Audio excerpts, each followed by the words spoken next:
Hello and welcome to another video by Econo Insight. In this video, we're gonna cover the actors in development.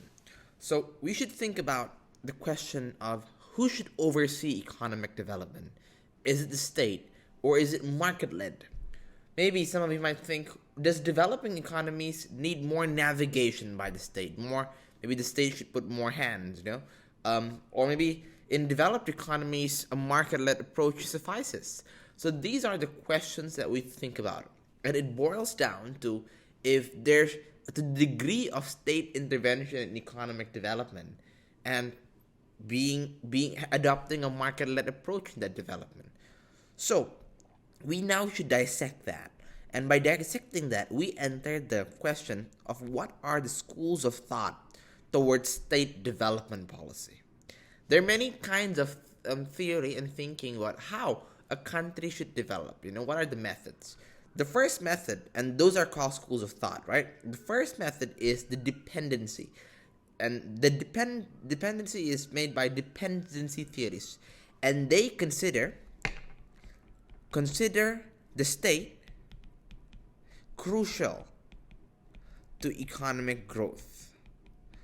So in this case, we can see that dependency theories put the state at the center. Like the state is very important. We require a strong state for development.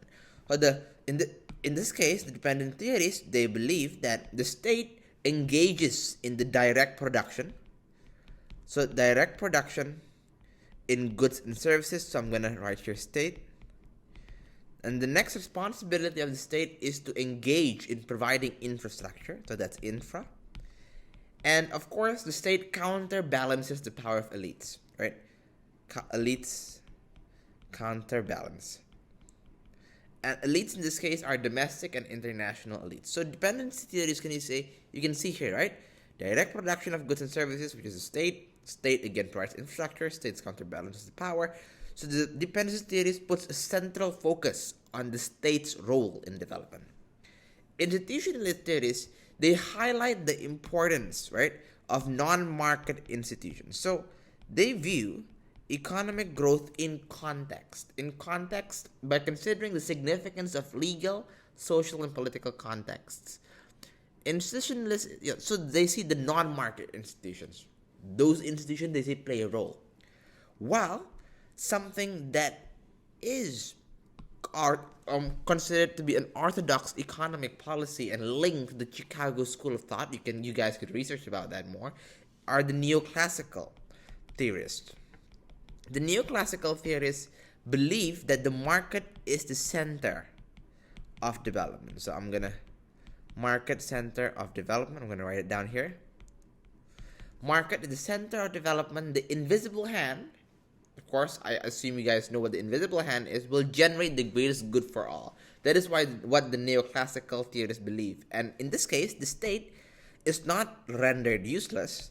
The state has a role, but although a minimal role, in guaranteeing property rights, enforcing the law, and governing negative externalities. So in this case, there's a minimal role of the state. So maybe this is some jargon, but what this boils down again into.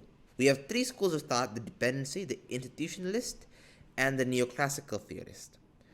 However, boils down into who is in charge again. Who are the actors of development? Remember, and these approaches give different degrees of state intervention, maybe market-led growth approach, the market-led approach, or maybe other institutions involved, other institutions. So there.